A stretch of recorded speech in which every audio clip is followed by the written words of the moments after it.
mucho antes de que las conocidas civilizaciones de Egipto o Mesopotamia dominaran los libros de texto. El Amazonas albergaba sociedades tempranas muy organizadas. Un recordatorio impactante de este pasado salió a la luz durante la fuerte sequía de 2023. A medida que el río Negro descendía a sus niveles más bajos, cerca de Manaos debido a El Niño, el calentamiento de las aguas del Atlántico y tendencias climáticas más amplias, una galería ancestral emergió en Ponto das Lajes, cerca de la unión con el río Solimões, siglos antes de la llegada de los europeos. Los habitantes originarios grabaron decenas de rostros humanos, figuras de animales y formas geométricas en las piedras de la orilla. Los científicos calculan que estos petroglifos tienen entre 1000 y 2000 años de antigüedad. Junto a estas manifestaciones artísticas, los arqueólogos hallaron surcos pulidos en la superficie rocosa. Dichas marcas se empleaban para afilar lanzas, puntas de flechas y herramientas de piedra, lo que nos da una visión muy clara de las actividades cotidianas y ceremoniales de los pueblos precolombinos. Aunque la bajada del agua de 2010 permitió un vistazo rápido, los bajos niveles de 2023 descubrieron una colección mucho mayor de grabados prehistóricos para su registro científico. Este profundo vínculo con los rituales se extiende todavía más atrás en el tiempo, hace 9000 años, en la región centro-oriental de Brasil, en un refugio rocoso de piedra caliza llamado Lapa do Santo. Los primeros cazadores-recolectores realizaban costumbres funerarias sofisticadas, que no se parecían a nada conocido antes en todo el continente americano.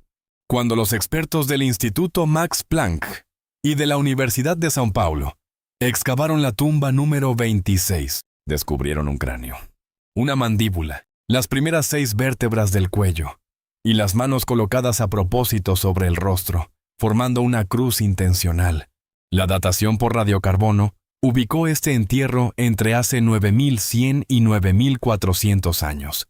El análisis de isótopos de estroncio demostró que este individuo creció en la zona, en lugar de ser un rival derrotado, mientras que el análisis con microscopio reveló marcas de corte exactas, hechas con herramientas de piedra al retirar el tejido blando.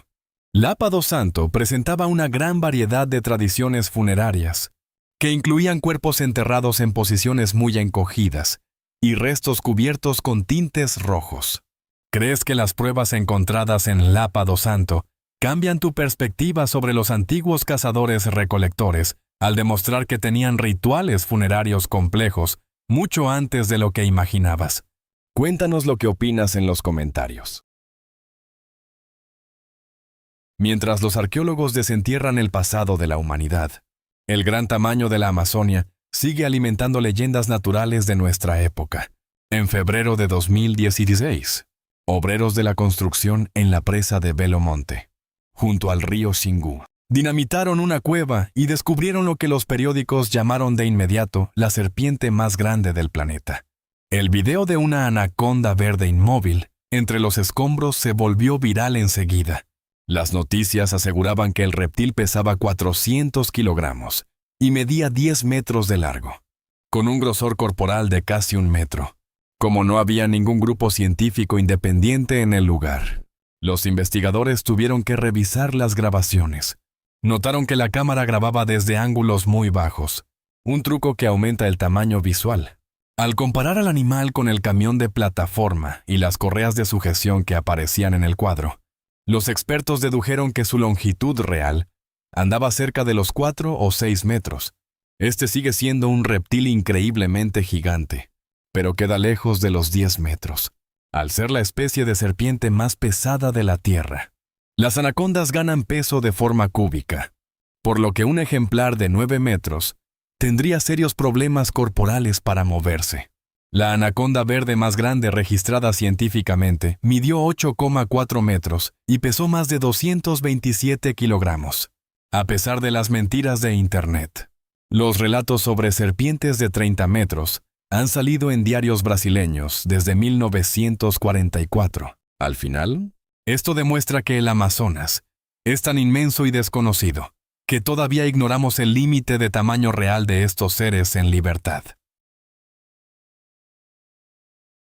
En junio de 2023, la Agencia Ambiental de Brasil, IBAMA, realizó una de las mayores acciones de control contra el tráfico de aletas de tiburón registradas hasta la fecha.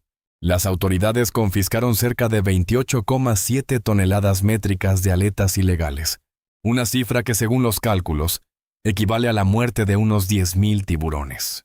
La mayor parte del cargamento, unas 27,6 toneladas, se descubrió en una empresa del estado sureño de Santa Catarina, mientras que otros envíos fueron detectados en el Aeropuerto Internacional de Guarulhos, en São Paulo.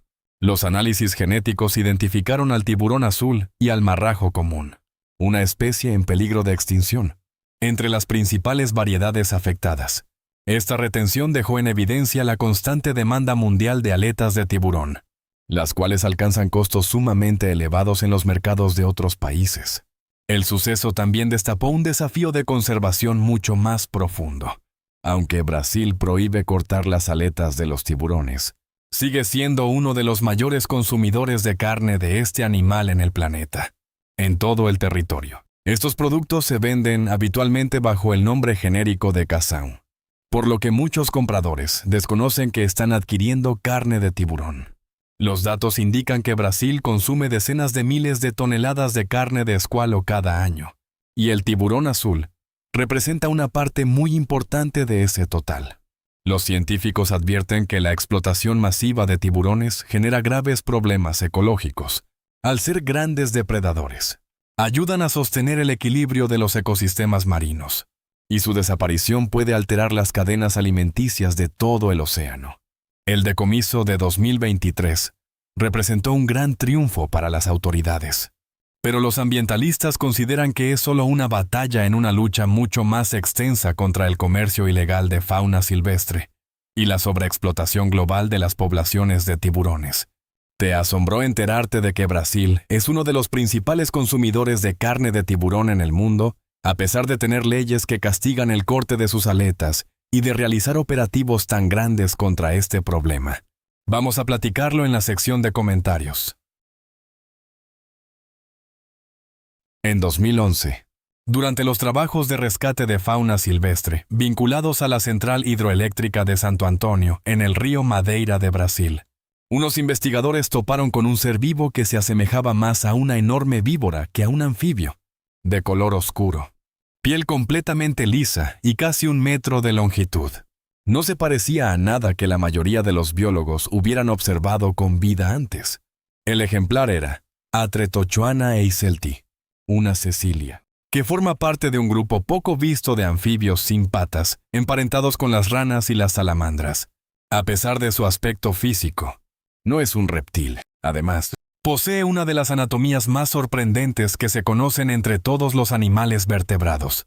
La Atretochuana eiselti representa el tetrápodo sin pulmones más grande del mundo que la ciencia conoce. Carece de pulmones, no tiene arterias pulmonares, y sus fosas nasales internas están prácticamente selladas. Los expertos consideran que consigue el oxígeno principalmente mediante su piel, una estrategia que se conoce como respiración cutánea. La especie ingresó por primera vez en el registro científico en 1968, a partir de una pieza de museo muy poco documentada. Durante décadas, casi nada se sabía sobre su biología. En 1995, los investigadores comprendieron que su cuerpo era tan inusual que merecía su propio género taxonómico. Sin embargo, no se habían estudiado ejemplares vivos detalladamente hasta los hallazgos en el río Madeira y otros reportes posteriores en el estuario del Amazonas, cerca de la isla de Mosqueiro, en el estado de Pará. Lo que vuelve a esta especie un verdadero enigma es el sitio donde habita. Muchos biólogos suponían que un vertebrado gigante sin pulmones necesitaría agua fría y muy oxigenada. Al contrario, la Atretochuana eiselti se ha localizado en ríos tropicales cálidos de la cuenca amazónica, que son entornos donde la concentración de oxígeno suele ser bastante baja. La manera exacta en la que cubre sus necesidades de oxígeno sigue siendo una incógnita. Su funcionamiento interno, sus hábitos y su relación con el entorno se comprenden todavía de forma muy limitada, a más de medio siglo de su hallazgo. La Atretochuana eiselti continúa como uno de los anfibios más misteriosos de la Tierra, y un reflejo de cuánta biodiversidad de la Amazonia sigue sin explicación. En las zonas pantanosas de la cuenca del río Putumayo, en la Amazonia peruana, un grupo de científicos que buscaba anfibios siguió un sonido bastante extraño que provenía del subsuelo. El canto consistía en una serie rápida de pitidos agudos que salían de la turba empapada bajo las raíces de la vegetación del bosque. Para dar con el origen, los investigadores escucharon con atención, rastrearon el rumbo de los ruidos y excavaron la tierra blanda y orgánica usando sus propias manos. Lo que hallaron fue una especie totalmente nueva para el mundo científico, la Synapturan nusdanta, descrita de manera oficial en 2022. Esta diminuta rana microhílida mide menos de 2,5 centímetros de longitud y pasa casi toda su existencia oculta bajo el suelo. Su tono marrón oscuro y liso hizo que la apodaran rana de chocolate, mientras que su hocico alargado y apuntando hacia abajo recuerda al de un tapir. De hecho, el nombre de la especie, danta, proviene de la palabra que se usa en español para designar a dicho mamífero. El anfibio habita en los suelos inundados de los escasos bosques de turbera del Amazonas, lo que vuelve muy complicada su observación directa. Los expertos suelen encontrarlo gracias a su canto tan característico, una sucesión de pitidos cortos con una frecuencia principal de aproximadamente 1,7 a 1,8 kilohercios, algo inusualmente alto para los integrantes de su grupo. Este hallazgo resalta la relevancia biológica de las turberas amazónicas, unos ecosistemas que acumulan inmensas cantidades de carbono y albergan seres vivos que no existen en ninguna otra parte del planeta. Aunque se conoce muy poco sobre la ecología de este animal, su forma de vida tan específica demuestra cuánta biodiversidad continúa escondida debajo de la superficie de la selva. La cuenca del Putumayo se mantiene como una de las zonas hídricas menos alteradas de la Amazonia, con grandes extensiones de bosques y pantanos intactos. Por el momento, la Synapturanus danta sobrevive en uno de los hábitats más apartados y menos estudiados por la ciencia en la región, un recordatorio de que todavía se descubren especies de vertebrados completamente nuevas, en pleno siglo XXI. El descubrimiento de una especie de rana totalmente nueva que vive bajo tierra en el Amazonas cambia tu forma de ver cuánta biodiversidad queda aún por hallar en la Tierra. Déjame conocer tu opinión, y no olvides revisar más contenido interesante en la esquina superior derecha de tu pantalla. Una fotografía que se volvió muy popular en Internet mostraba lo que parecía ser una criatura humanoide de color gris, llena de lodo y con cuernos, parada en medio de un pantano fangoso de manglares en Bahía, Brasil, sosteniendo lo que aparentaba ser el cuerpo sin fuerza de un niño. La imagen se difundió a gran velocidad, alimentando debates sobre criptozoología y generando muchísimas teorías. La explicación real, una vez que se comprende el entorno natural de la costa de Bahía, resulta ser algo común y a la vez fascinante. Los ecosistemas de manglares en Bahía sirven de sustento a pescadores locales que recolectan cangrejos y moluscos, utilizando únicamente sus manos. Esta dura labor requiere pasar muchas horas metidos en el espeso lodo gris, el cual cubre por completo su piel, cabello y ropa, sirviendo además como una capa protectora contra las picaduras de insectos y los fuertes rayos del sol tropical. Bajo ciertas condiciones de iluminación, un pescador cubierto de fango y con el cabello seco formando dos picos hacia los lados, puede dar la impresión de ser un ser de piel grisácea y cuernos ante los ojos de un observador que no conozca la zona. Por su parte, el supuesto infante es casi con total seguridad un costal grande para la pesca o un conjunto enredado de raíces de manglar.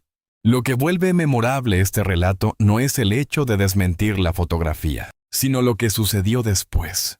En el año 2001, un grupo de científicos descubrió una nueva especie de pez tetra en un río de la costa de Bahía y decidió bautizarlo como Hyphesobricon negodagua, en honor a un monstruo acuático legendario de las historias tradicionales de la región, durante la época de apareamiento.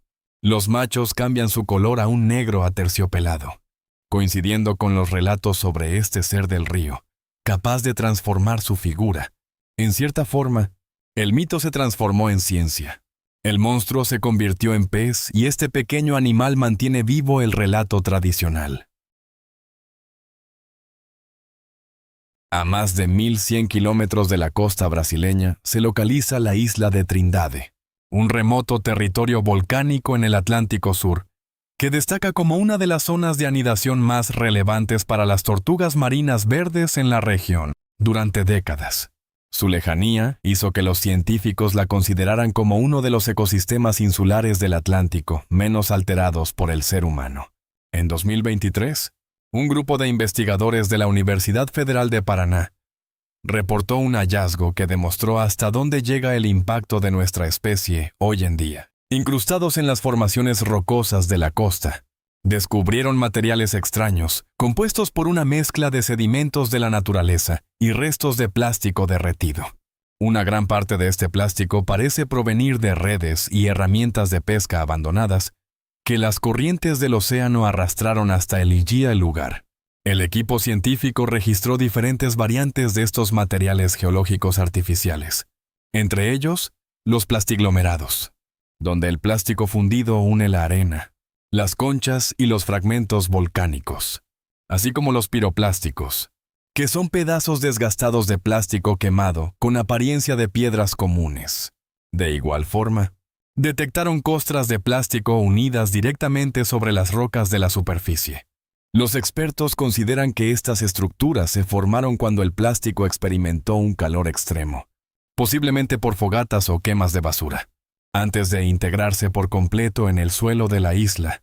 Este suceso se valora como uno de los ejemplos más evidentes de cómo los componentes fabricados por las personas pasan a formar parte de los sistemas de la Tierra. Para bastantes especialistas, la isla de Trindade es un ejemplo impactante del Antropoceno, una época planteada por la ciencia que se define por la huella cada vez mayor de la humanidad en el planeta. Incluso una de las islas más apartadas del Océano Atlántico Sur posee ya un registro físico imborrable de la contaminación por plástico de nuestra era. Durante años, los científicos pensaron que Brasil estaba a salvo de la invasión del pez león del Indo-Pacífico, gracias a una barrera de la naturaleza, la enorme masa de agua dulce que forman los ríos Amazonas y Orinoco. Al extenderse por gran parte de la costa noreste de América del Sur, se esperaba que esta zona de baja salinidad impidiera que las especies marinas como el pez león avanzaran hacia el sur. Pero ese escudo natural no resistió. Los investigadores consideran hoy en día que el pez león logró cruzar esa corriente moviéndose a través de sistemas de arrecifes mesofóticos profundos, ubicados debajo de la capa superficial, donde el ambiente del océano se mantiene estable. Para el año 2022, ya se habían registrado poblaciones estables a lo largo del litoral norte y noreste de Brasil, abarcando estados como Ceará y Piauí. El hallazgo de larvas de pez león en la plataforma continental del Amazonas, cerca de Amapá, demostró con claridad que la especie se estaba reproduciendo en la zona. Las consecuencias de esto son alarmantes. El pez león es un cazador sumamente hábil que se alimenta de una enorme variedad de pequeños peces y crustáceos. En la zona del Caribe, varios experimentos demostraron que su presencia puede reducir la llegada de nuevos peces nativos a los arrecifes en casi un 80% en cuestión de pocas semanas. Aunque algunos depredadores del Atlántico llegan a comer pez león de forma ocasional, la caza natural es demasiado escasa para frenar su avance. Los arrecifes brasileños, que albergan muchas especies únicas que no existen en ningún otro rincón del planeta, se topan ahora con uno de los invasores marinos más eficientes del mundo. Ante esta situación, científicos y colectivos ambientales promueven la captura dirigida y el consumo del pez león, una estrategia conocida como invasivorismo. Una vez que se le retiran las espinas venenosas, el pescado es totalmente seguro para el consumo humano y se vende cada vez más como una alternativa de alimento marino sustentable. La expansión del pez león se califica actualmente como una de las invasiones de peces marinos más perjudiciales de la historia, y su llegada con éxito a las costas de Brasil representa la caída de lo que alguna vez se consideró una frontera natural insuperable. Durante más de 250 años, los científicos pensaron que todas las anguilas eléctricas formaban parte de una sola especie. Todo eso cambió en 2019, cuando un grupo de investigadores examinó 107 ejemplares recolectados en distintas zonas de las regiones del Amazonas y las Guayanas, analizando su anatomía, su forma física y su ADN. Los resultados demostraron que las anguilas eléctricas pertenecen en realidad a 3 especies totalmente diferentes. La Electrophorus electricus vive en la zona del escudo de las Guayanas, que incluye sectores de Guyana y Surinam. La Electrophorus vari se distribuye por casi todas las zonas bajas de la cuenca del Amazonas. Por su parte, la Electrophorus voltae habita en los ríos de las tierras altas vinculados al escudo brasileño, y recibió su nombre en honor a Alessandro Volta, el creador de la primera batería eléctrica de la historia. De las 3 variedades, la Electrophorus voltae destaca por su impresionante fuerza eléctrica. Los científicos registraron descargas de hasta 860 voltios, que es el voltaje más elevado que se ha medido jamás en cualquier animal vivo del planeta. Para que nos hagamos una idea, un enchufe común en una casa de México tiene cerca de 120 voltios. Los expertos consideran que este voltaje tan extremo podría ser una forma de adaptación para sobrevivir en las aguas cristalinas y de baja conductividad del escudo brasileño, donde los campos eléctricos potentes resultan más útiles para guiarse, comunicarse y capturar alimento. Otro hallazgo rompió las viejas ideas que se tenían sobre el comportamiento de estos seres. Siempre se consideró a las anguilas eléctricas como cazadores solitarios. Sin embargo, en la cuenca del río Iriri, en la Amazonia de Brasil, los investigadores observaron a más de 100 ejemplares adultos buscando alimento juntos. Las anguilas se organizaban para acorralar a miles de peces pequeños hasta formar grupos muy apretados, antes de lanzar ataques de alto voltaje de manera sincronizada. Estas descargas eléctricas lograban aturdir a grandes cantidades de peces al mismo tiempo, haciendo incluso que las presas saltaran fuera del agua. Esta conducta, conocida como caza social, representó el primer caso registrado de ataque coordinado en grupo dentro de esta especie, demostrando que incluso uno de los depredadores más famosos del Amazonas todavía guarda sorpresas para la ciencia. En lo más profundo de la Amazonia peruana, se encuentra una de las corrientes de agua más extrañas de todo nuestro planeta, conocido con el nombre de Shanay Timpishka, o el río hirviente. Este caudal recorre la zona de Mallantuyacu y alcanza temperaturas que van desde los 45 grados Celsius hasta superar los 90 grados Celsius en sus tramos con mayor calor. El agua está tan caliente que puede provocar quemaduras de gravedad, y los pequeños animales que caen en ella difícilmente logran sobrevivir a la experiencia. Durante generaciones, los pueblos originarios de la región sabían de la existencia de este río, pero muchos científicos veían estos relatos como algo poco probable. Los ríos con temperaturas tan elevadas suelen estar vinculados a sistemas volcánicos activos. Sin embargo, los volcanes activos más cercanos se ubican a cientos de kilómetros de distancia, en la cordillera de los Andes.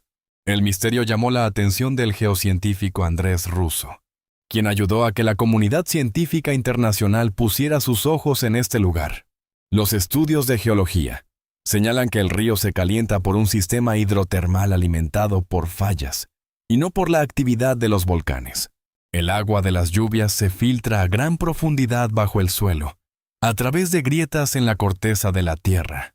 Se calienta por medio del gradiente geotérmico natural, y después sube otra vez hacia la superficie por las fallas geológicas, llenando el cauce con agua a altas temperaturas. En la actualidad, el Shanay Timpishka es considerado el río térmico no volcánico más grande que se conoce en el mundo. Más allá de su relevancia para la geología, se ha transformado en un laboratorio natural de gran valor para la ciencia. Los investigadores aprovechan su variación de temperatura única para analizar la manera en que las plantas tropicales, los microbios y los entornos naturales reaccionan al estrés por calor, lo que aporta pistas sobre cómo podrían responder algunas partes del Amazonas ante el calentamiento climático global en los próximos años. Este río representa mucho más que una simple rareza de la naturaleza. Nos da una oportunidad única de observar tanto las fuerzas ocultas que actúan debajo de la corteza terrestre, como los retos ambientales que podrían definir el futuro de la selva amazónica. La amenaza más grande para una gran parte de la Amazonia no siempre se puede ver desde el suelo. Todo comienza con los caminos. Utilizando inteligencia artificial e imágenes satelitales de alta resolución, un grupo de científicos trazó la red de caminos de la Amazonia legal brasileña y descubrió más de 3,46 millones de kilómetros de vías. La mayoría son rutas no oficiales, que no aparecen en los mapas del gobierno, abiertas en medio de la selva por actividades de tala, minería, invasores de tierras y asentamientos en crecimiento. Las consecuencias se pueden medir con claridad. Distintos estudios demuestran que cerca del 95% de la deforestación en el Amazonas ocurre a unos 5,5 kilómetros de un camino o de un río principal. Los incendios repiten este mismo comportamiento. Una vez que una ruta logra entrar en un bosque intacto, genera el acceso para nuevas destrucciones de árboles, viviendas y extracción de materias primas, llevando el impacto de los humanos a zonas que antes estaban aisladas. El daño va mucho más allá de los árboles que se cortan. Las investigaciones señalan que por cada árbol talado para el comercio, decenas de plantas vecinas pueden sufrir daños durante las maniobras de derribo. Cuando la capa de vegetación alta se abre, los rayos del sol llegan hasta el suelo del bosque. La humedad disminuye y el entorno se vuelve cada vez más frágil ante las sequías y el fuego. La presión es sumamente grave para las comunidades originarias que habitan en territorios apartados. Se calcula que de los Piripcura de Mato Grosso, solo quedan unos pocos integrantes con vida. Los Caguajiba de Río Pardo se mantienen muy desprotegidos ante la entrada de taladores y ganaderos. En los límites entre Perú y Brasil, los Mashcopiro han sufrido conflictos crecientes vinculados a la extracción de recursos, mientras que varios guardianes indígenas del bosque en Maranhão han perdido la vida al hacer frente a las redes de tala ilegal. En nuestros días, los satélites consiguen detectar nuevas rutas casi al mismo tiempo en que se construyen. Los científicos saben dónde están ocurriendo la mayoría de estas invasiones y pueden vigilarlas prácticamente en tiempo real. Sin embargo, a pesar de contar con una visibilidad sin precedentes, la apertura de caminos informales sigue impulsando la deforestación, la pérdida de continuidad del bosque y algunos de los retos de conservación más urgentes de la selva amazónica. El Amazonas no es únicamente un territorio, es un sistema integral.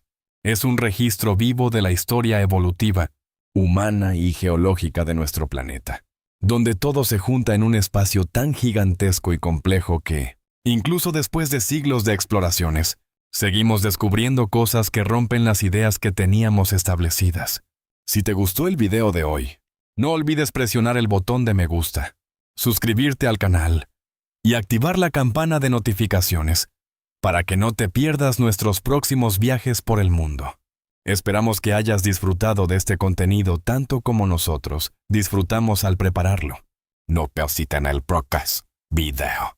Gracias por estar con nosotros. Deja un comentario, dale me gusta para mostrar tu apoyo y recuerda suscribirte para más videos emocionantes. Nos vemos la próxima vez.